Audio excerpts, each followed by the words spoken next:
round table event.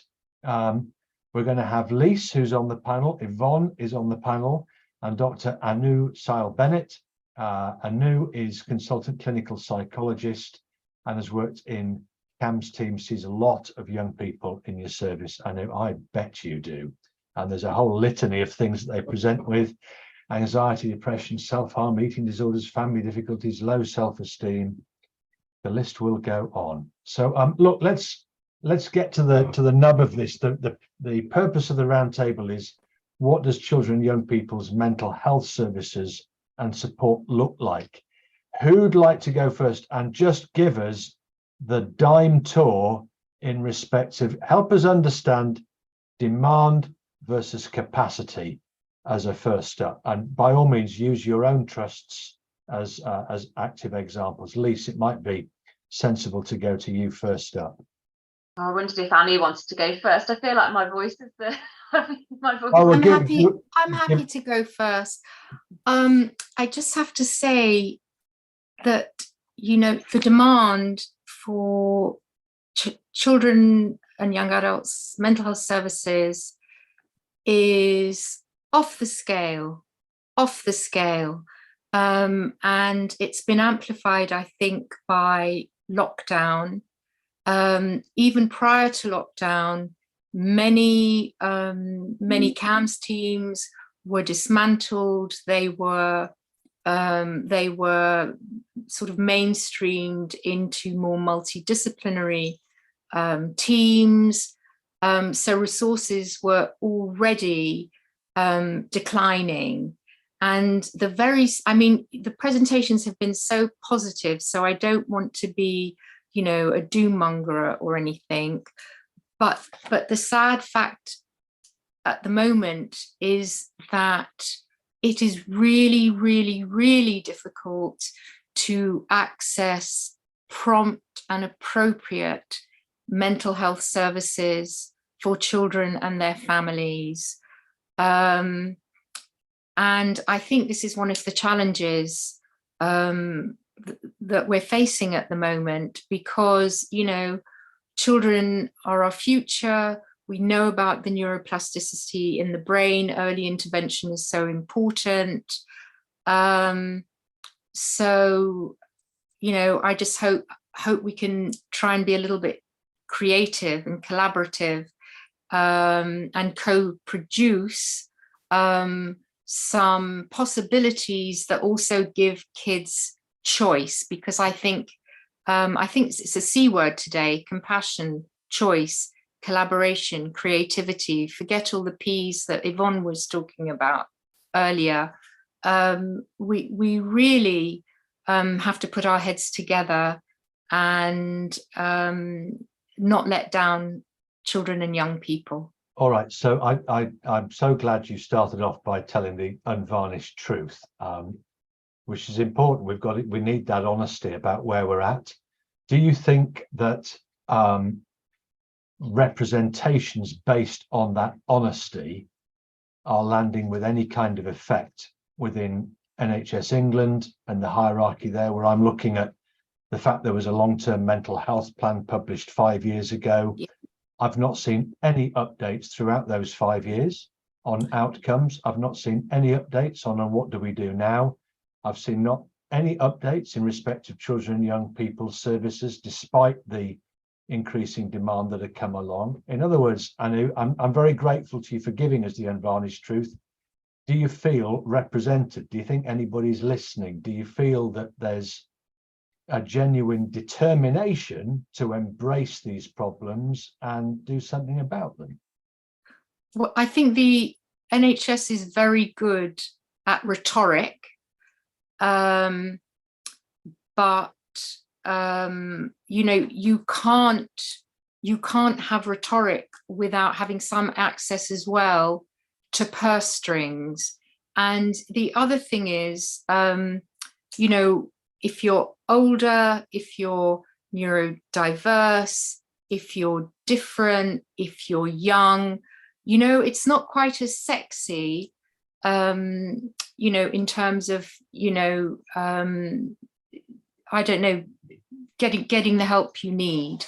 You know, I think we know that vulnerable groups are definitely going to be more disadvantaged. They're going to not have a voice. They're not going to have champions.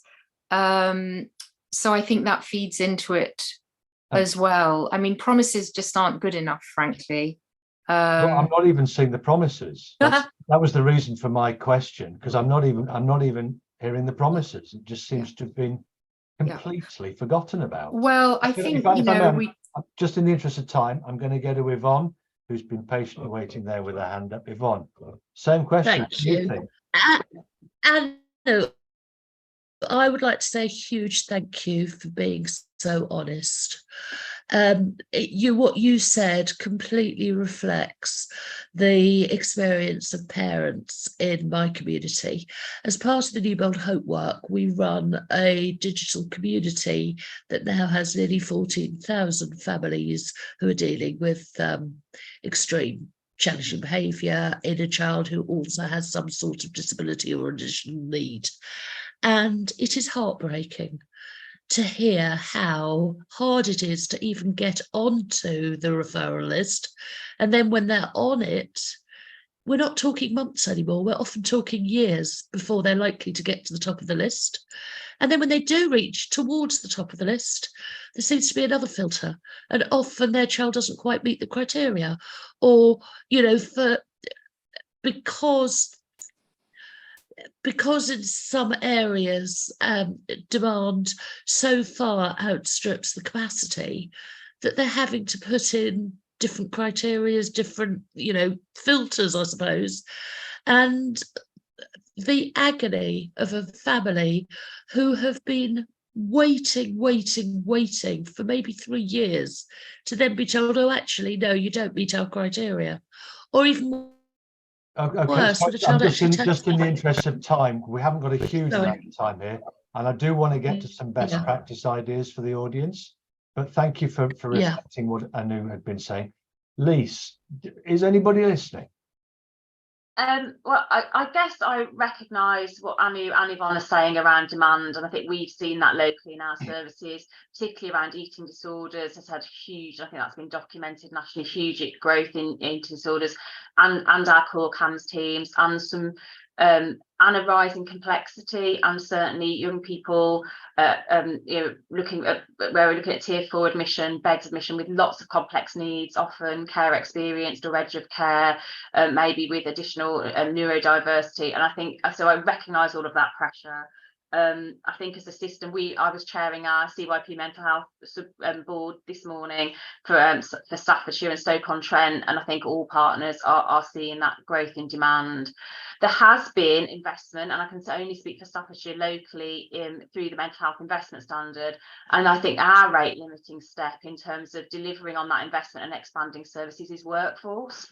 I think that the children's mental health workforce isn't out there in abundance, and they certainly aren't growing on trees. We're going to have to grow our own workforce. That requires, I think, a long-term effort, and I welcome the sort of the national plan this week around workforce, and noticed that mental health and children's mental health were mentioned in that, but that's not going to be a tomorrow solution.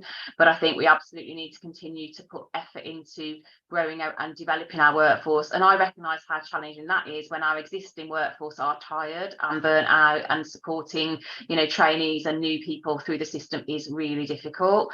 I think there's some glimmer. I think the good news and the things that I think are making a difference in our system is our mental health support teams for schools. So we're expanding those, certainly, and I'm sure other colleagues on the call elsewhere in the country, we are expanding those. And I think schools that have those with that whole school approach, because I think historically it's felt like the people that are there to fix children's mental health are CAMHS services, and I think it takes a village to raise a child, and it's the whole system and building resilience into our communities, into our schools. So I think and that's one area we certainly locally don't have the same struggle recruiting to. So I think that is hopeful. And I think as a system, certainly I can only speak for Staffordshire and Stoke-on-Trent, looking at that whole systems approach and how we work across partnerships with education, social care, the NHS, and look at prevention as much as intervention.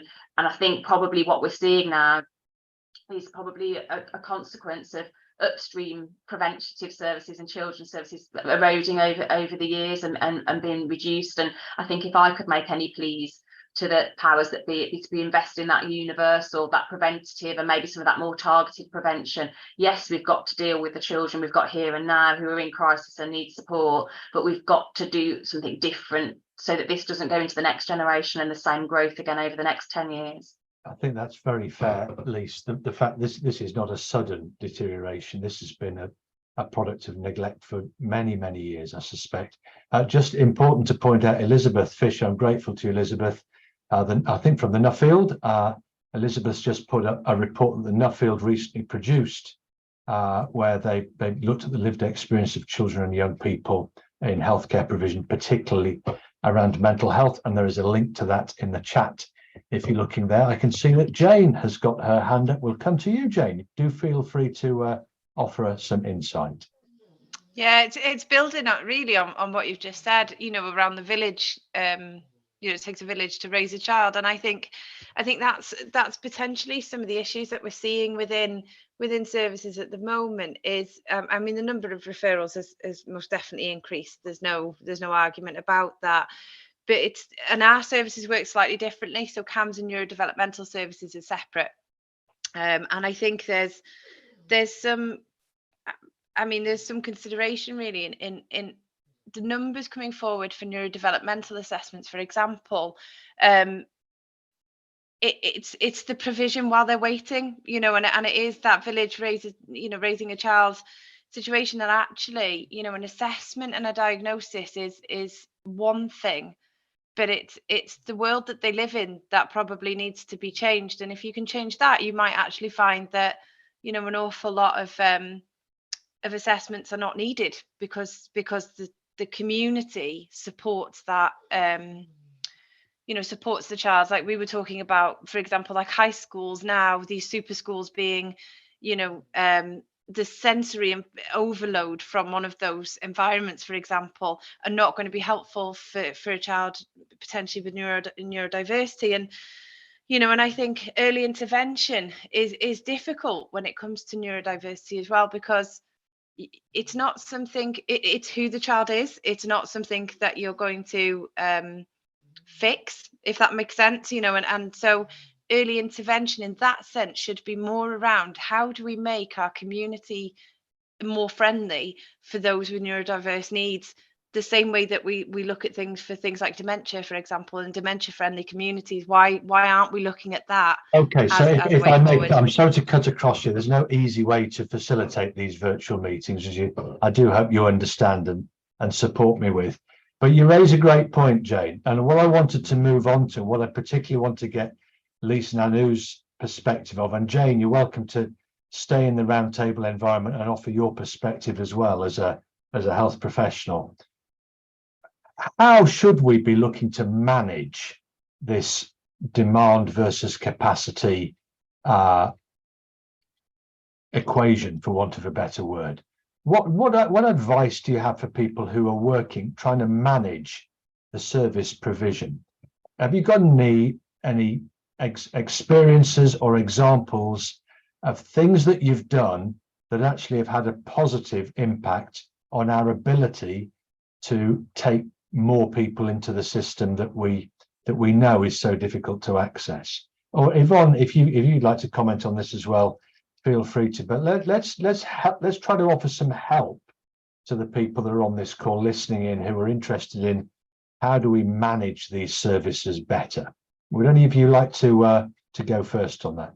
And Jane, you've still got your hand up, so. I'd Sorry. be happy just to comment very quickly on that. Go ahead, Yvonne. The way we operate at Newbold, thank you. The way we operate at Newbold Hope, it's all about passing on the skills and the knowledge to the adults. And that can be done quite quickly. Literally, our basic sort of session takes 2 hours. But actually, you can even do it quicker than that.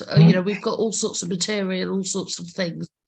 If families on the waiting lists could be given access to outside organisations like mine, there must be others doing other types that would help with other sorts of mental health issues.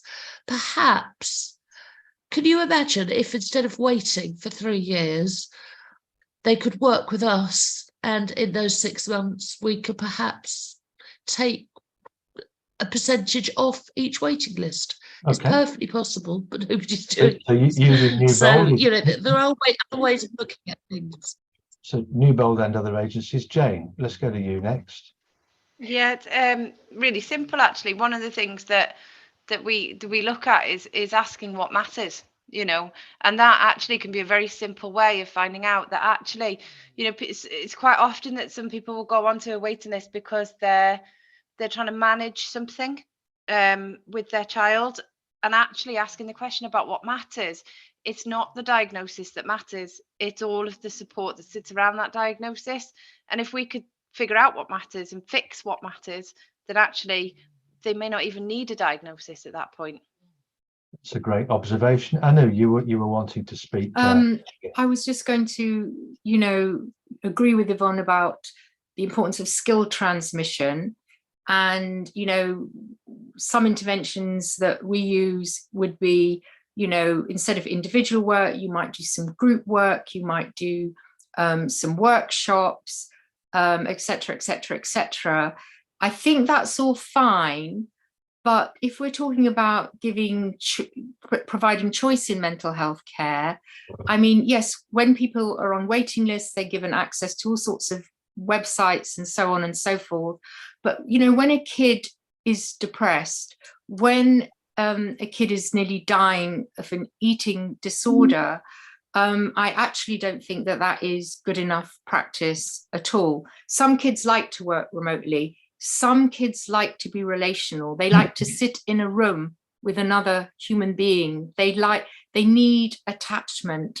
So I think you know, there are some partial measures that can be used, but I don't think they are long-term solutions. And I don't think we should dilute down care. Quite right. Yeah, well spoken, Anu. I think. Can I ask about, and maybe Lyse, you can give us an insight into this.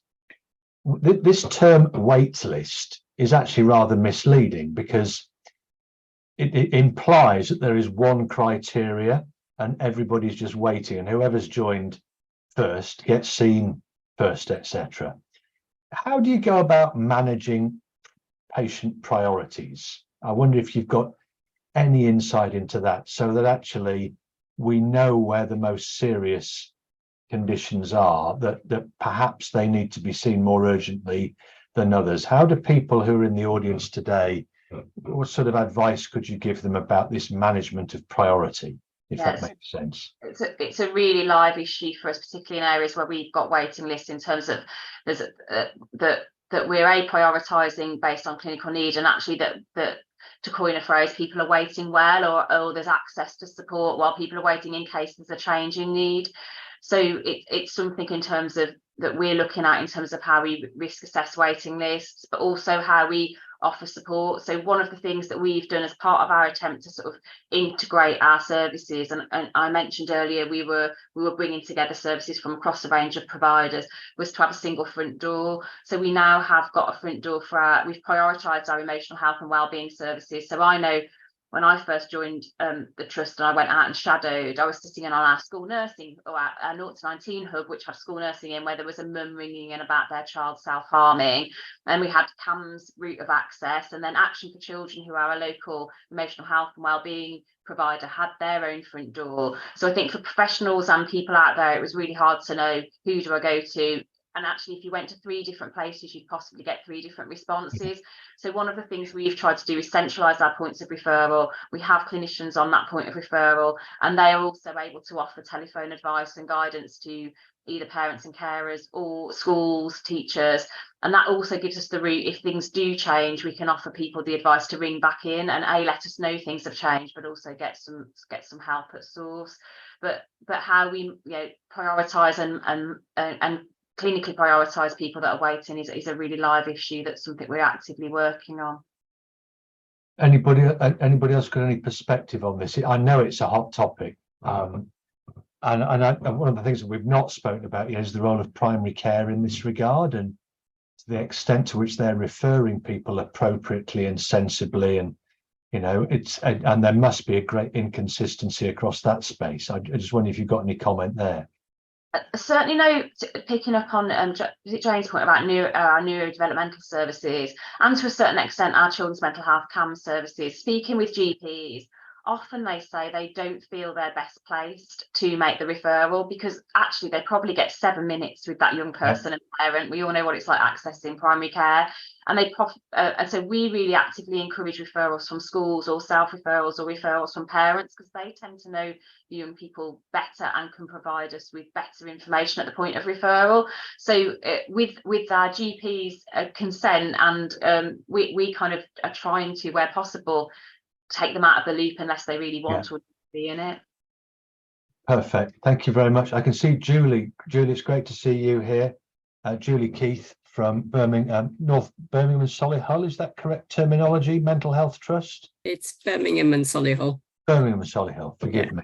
Julie. So I just want to pick up about the going into schools, and I suppose there's greater new teams going to schools. I think they're going in several waves, aren't they? So I think we've done waves 2 and 4. They don't seem to run. They don't seem to run in some chronological order, which I can't get my head around, but never mind. And I think we're going into new schools later on, but they can always refer to us directly from schools, and we're trying to do the appointments in schools as well, so you don't have to take them out. And so that would actually also engage, you see other teachers, you could have other discussions, and maybe that would improve relationships with schools and help them increase their knowledge and understanding as well, which I think would be really beneficial. Perfect. Thank you very much. And always great to see you, Julie. You're such a loyal supporter and committed participant within the Institute's activities. Thank you very much.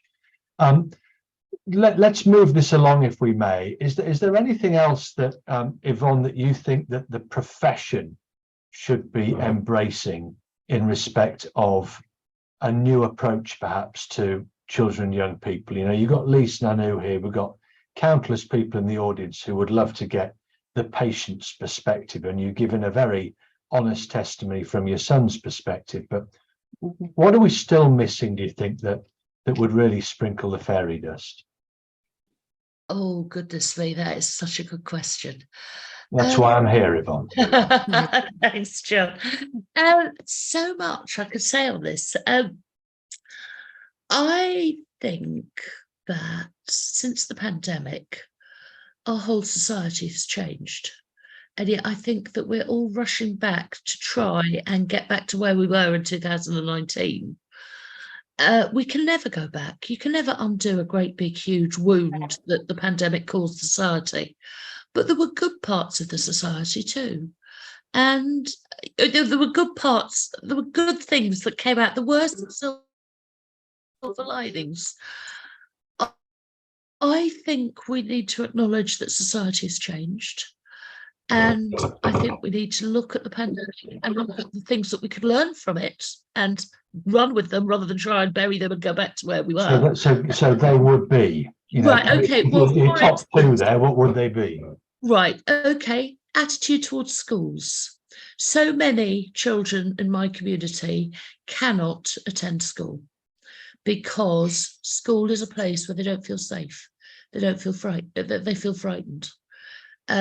Schools, mainstream schools, find it very hard to always understand and to meet the needs of children who are neurodiverse.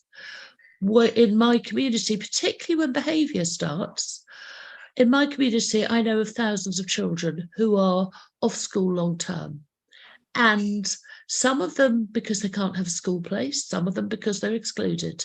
Some of them, parents just can't face them being so unhappy at the school gates every morning, they've removed them from school. But parents are still given sort of penalty notice parking fine type fines. The whole way that the legislation works is that even anxiety-based total inability to go to school is treated as though it's some naughty truancy issue.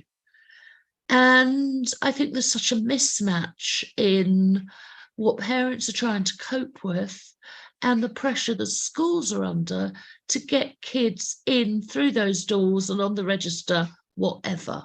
And I think we need to actually look at, what did we learn through the pandemic? Were a particular type of child, were they happier? If they were happier and we do want to get them back to school, how can we do it in a way that doesn't cause any further mental health damage? And I think as well, not with the people here, not with the people who are specialists in mental health,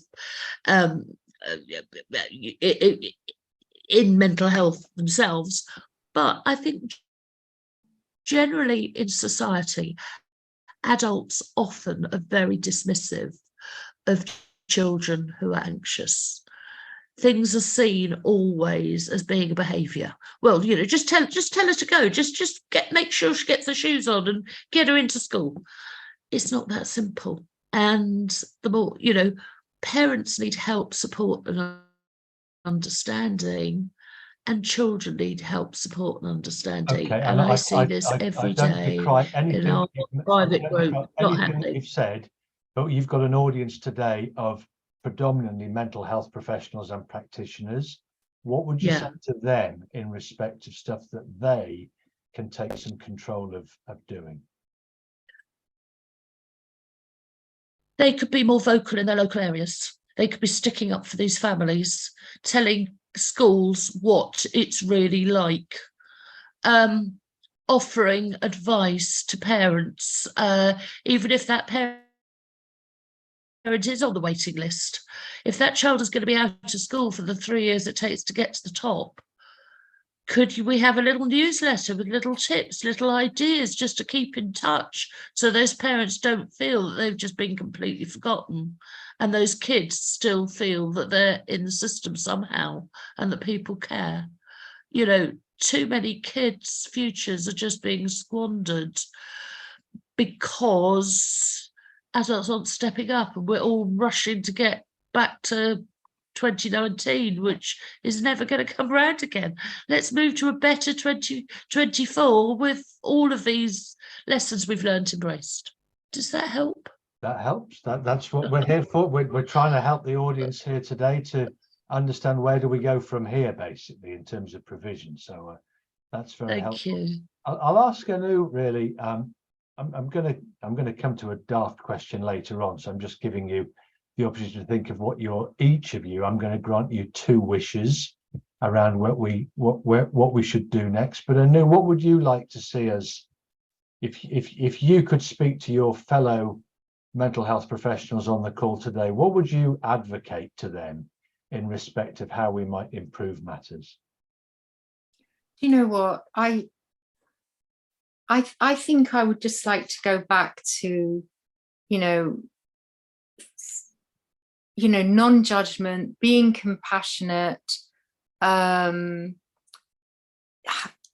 thinking together to create, different methods and models of delivering, the best mental health care possible. That's what I would advocate, really. And let the kids and let the kids take the lead on that as well. Very important. Very important. They know. Lots of kids tell me they don't want to be seen by mental health workers at school. They want to get out of school. They don't feel safe. They don't trust the confidentiality. So, let the kids take the lead.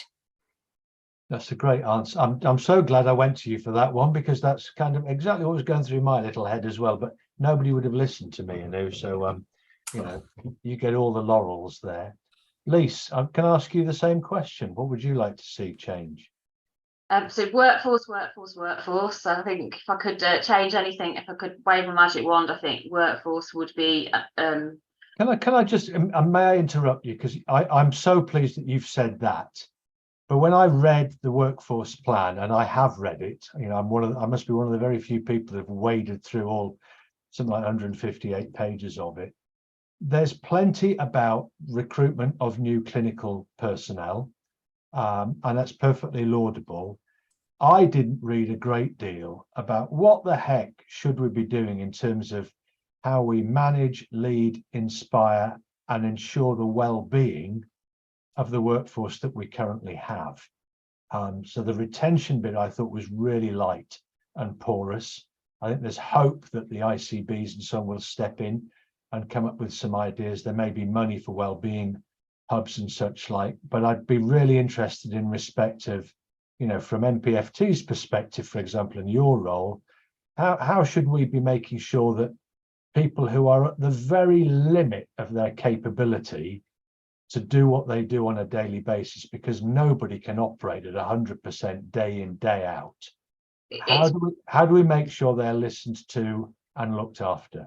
It is a really challenging issue, and I think that part of the solution of the retention is getting more colleagues to support the pressure. So it almost becomes self-fulfilling, because then we can't retain people, then we're trying to recruit more people, and so I think we've got to try and do both. And I think it's not what either or, I think it's both and. It's recruitment of new workforce. I think as we can always recruit to our MHST roles, and I think it's about being able to develop a career ladder that means that they can move through into other registered professionals to become CAMHS practitioners, because we can always recruit to those roles. I think where they then hit a glass ceiling, they don't need a professional registration. So I think there's something about how do we take the workforce that we can recruit and develop them up through our system into our core services.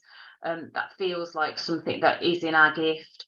I think retention is a real challenge for us in some of our teams where teams are tired. They've worked really hard through the pandemic, and I think, you know, as Yvonne said, it was a seismic change for children, for families, for the workforce. I remember when I came into post in 2019, and we talked about, you know, video consultation or different ways of working, and there was some real concerns about it. Well, overnight, I tell you, we moved to 80-90% video consultation, and I'm not saying necessarily that's the right thing and that we want to keep that doing that all of the time, but I think my point is that was a massive change for the workforce too, the impact of completely upending how you work, what you do. And I think we mustn't forget the impact of on our workforce of what they've been through as well, and getting back to taking some of the benefits, some of the things that did work well, but also, you know, as Anu said, people do want face-to-face, they want relational services.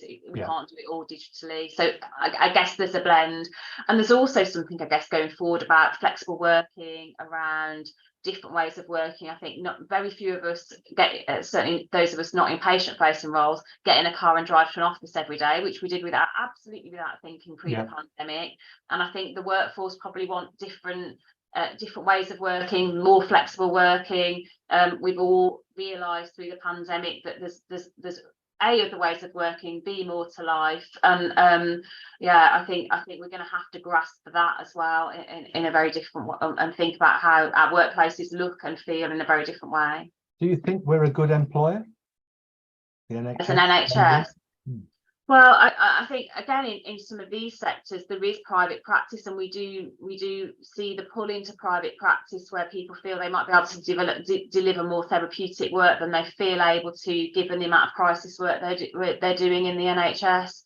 I think the NHS, I think one of the things that through the pandemic, the NHS, there was a real sense, wasn't there, of pride of working in the NHS and people clapping on the doorsteps. I think, you know, it's sad we've lost some of that. Because I think there is something special about working in the NHS that you don't get if you work outside of it. I think, are we a good employer? I think we have good benefits. I think from a pension, from an annual leave perspective, we're probably better than much in the private sector.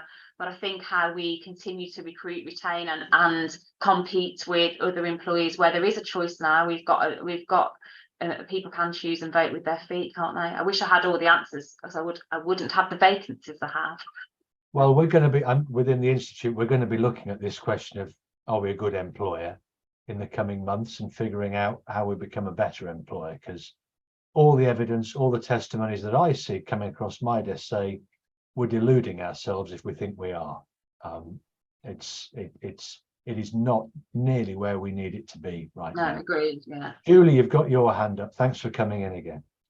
I was, just picking up on the people being attracted to the service. And I wondered if, going back to the CLAP and lots of all the people applications, weren't they, for nursing, all sorts, all went up through the roof because it felt a very secure job in a time where everything else seemed to be falling apart. But I wonder how that is being affected now with all the strikes and everything, and a lot of people just complaining about how difficult their job is, and whether that's actually going to start putting people off, and it's kind of adding to the reduction, really. So how are they going to get people to apply?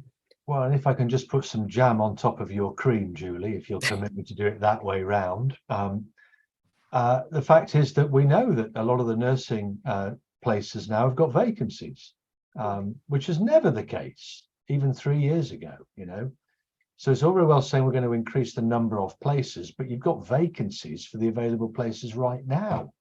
That says to me, well, we've got to build the profession up again. We've got to make this an exciting, worthy, fulfilling place that 16, 17, 18-year-olds think that's the career for me again. We've got to revisit all that ground that we've done such a fantastic job of for so many years, but we've let it deteriorate again.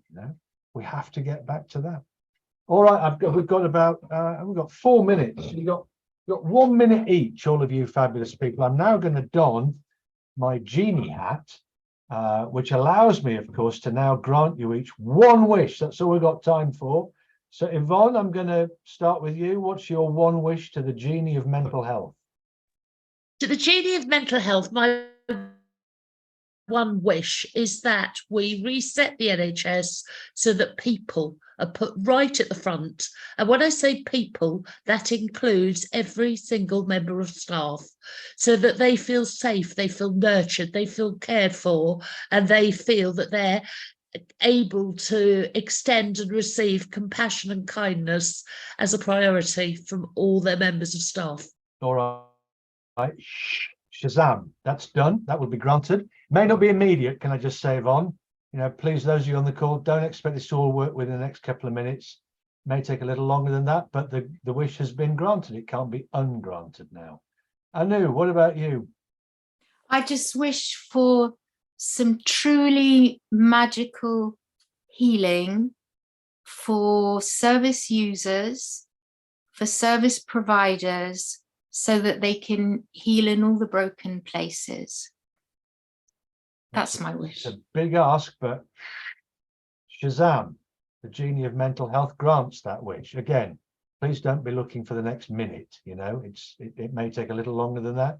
Lyse, come on, last but not least. It's hard act to follow, isn't it? I think it said last but not least. But yeah. An ounce of prevention's worth a pound of cure. So I would like to reverse the trend of disinvestment in things that keep children happy, healthy, well in our communities. Because I think if we do that, we will turn the tide in terms of what comes upstream. Shazam, it's done, Lyse. There we are. I can take this daft hat off now. It's all done. I'm no longer the genie of mental health. Indeed, there is no genie of mental health anymore because the hat's gone. But look, that's been a fascinating thing. Can I just ask each of you in turn, Yvonne, then Anu, then Lyse, should we introduce statutes in respect of youngsters' access to mobile phones and the internet? Yvonne. In my community, that would be very contentious. There are an awful lot of neurodiverse children who use their mobile phone or their device as emotional safety, as their comfort blankets. Okay. And I think no. we have to look. So I would say no. Yeah, that's okay. Anu? I'm going to say no. It's like another limb to kids. It'll be an amputation. Lyse? My 12-year-old daughter's just walked in the door. I should ask her that question. I think, Annie, she'd be with you. I was, in fact, I've created it as a scenario for the Who Shoes Padlet. On the one hand, it deeply concerns and worries me what they're able to access. On the other hand, I think actually when I was a teenager, sometimes there was no one to ask a question of that was quite difficult, awkward or embarrassing, and at least you can find the answer on the internet, but hopefully from a safe place. Perfect. It's just one of these topics that endlessly comes up in forums and so on. I just wanted to ask all of your opinions. All right, look, that's perfect. I'm doing all right here, Jade. Jade will always be the first to remind me whether I brought this in on time or not, and I have brought that particular roundtable in on time.